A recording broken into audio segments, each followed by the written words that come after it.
Halo guys, perkenalkan nama saya Fidela Trisnaleti dengan NPM 12114201210262. Saya dari kelas B mata kuliah Ilmu Dasar Keperawatan 1 dengan dosen pengampu Ibu Grace J. Wakano Escape MKM, Prodi Keperawatan Fakultas Kesehatan.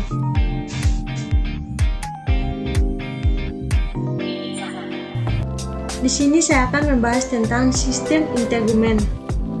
Sistem integumen yaitu lapisan luar sebuah organisme atau organ, misalnya kulit biji cangkang, atau kulit buah. Kita akan membahas tentang kulit. Kulit merupakan organ tubuh yang terletak paling luar dan membatasi dari lingkungan. Di sini ada gambar kulit, kita bisa melihat bersama-sama.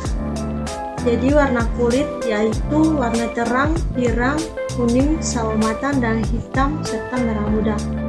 Tekstur kulit yaitu tebal, tipis, dan elastisitas. Sedangkan organ esensial dan vital merupakan cermin kesehatan dan kehidupan. Struktur kulit terdiri dari kompleks, elastis, dan sensitif. Yang berikut yaitu struktur kulit. Kulit tersusun atas 3 lapisan utama yaitu epidermis, dermis, dan subdermis.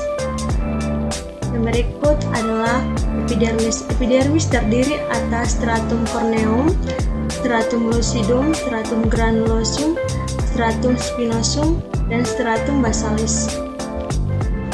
Ya, epidermis dibentuk oleh 5 lapisan sel epitel yaitu yang pertama stratum corneum, yang kedua stratum lucidum, yang ketiga stratum granulosum, yang keempat stratum spinosum, yang kelima stratum basale.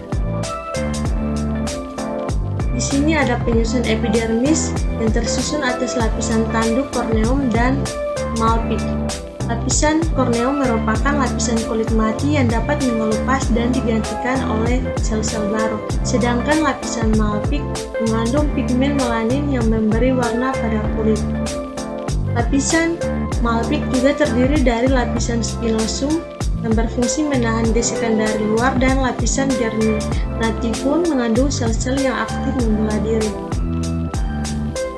Yang berikut yaitu jenis sel penyusun epidermis yaitu keratinosit, yang kedua sel Langerhans, yang ketiga sel Greenstein, yang keempat melanosit. Yang kedua yaitu dermis. Dermis lebih tebal dari epidermis, terbentuk oleh jaringan elastis dan fibrosa dengan elemen seluler, kelenjar, dan rambut sebagian adnexia kulit. Fungsinya yaitu sebagai alat ekskresi, sebagai organ penerima rangsangan, pelindung terhadap kerusakan fisik, penyinaran, dan membunuh bibit penyakit, serta untuk pengaturan suhu tubuh. Dermis juga terdiri dari pars papillaris, yaitu bagian yang menonjol ke dalam epidermis, dan pars reticularis, yaitu bagian bawah dermis yang berhubungan dengan subcutis, terdiri atas serabut penunjang kolagen, elastin, dan retikulum. Sedangkan reseptor yaitu yang terdapat pada dermis yaitu reseptor sentuhan, reseptor suhu, dan termoreseptor. Yang berikut kelenjar yang terdapat di dermis yaitu kelenjar keringat dan kelenjar sebum. Yang berikut adalah lapisan subcutis atau subdermis. Lapisan ini merupakan kelanjutan dermis, terdiri atas jaringan ikat longgar yang berisi sel-sel lemak di dalamnya. Sel lemak merupakan sel bulat dan besar. Vaskularisasi kulit yaitu terdiri dari plexus superficialis di bagian atas dermis dan plexus profunda di bagian subkutan. Teman-teman, yang berikut adalah kelenjar pada kulit. Kelenjar pada kulit yaitu terdiri dari kelenjar keringat. Keringat merupakan bagian dari fungsi ekskresi dan termoregulasi, serta mengandung air, elektrolit, garam, sisa karbohidrat, glukosa, protein, dan asam laktat. Kelenjar keringat dibagi menjadi 2, yaitu kelenjar ekrin yang kecil-kecil, terdapat terletak dangkal di dermis sekret encer, dan kelenjar apokrin yang lebih besar terletak lebih dalam sekretnya lebih kental. Yang berikut yaitu struktur kulit.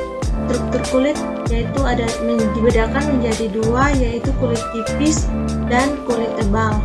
Kulit tipis merupakan kulit yang menutupi sebagian besar permukaan tubuh, sedangkan kulit tebal yaitu kulit yang menutupi telapak tangan dan kaki.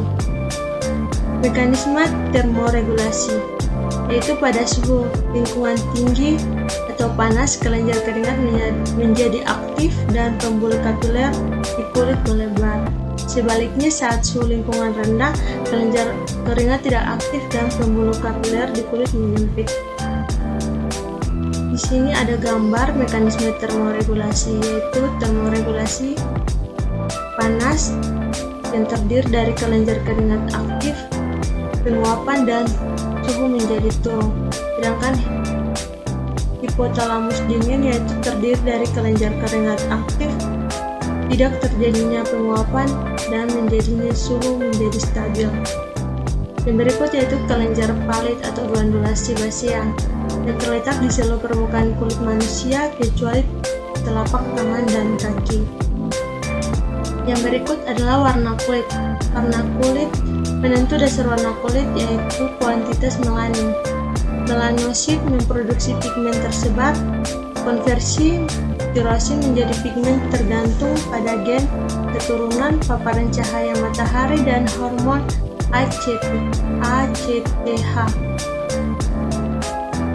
Yang berikut adalah kuku. Kuku adalah bagian terminal lapisan tanduk atau stratum corneum yang menebal pada bagian kuku, yaitu akar kuku, badan kuku, dan terdiri dari neuel, eponychium, dan bagian-bagian proksimal kuku dan bagian distal. Yang berikut adalah rambut. Rambut terdiri atas akar rambut atau bagian yang terbenam dan batang rambut atau bagian yang di luar kulit. Letak rambut pada kelopak mata, ketiak, kemaluan, kumis, dan janggut. Pertumbuhannya dipengaruhi oleh hormon androgen seks.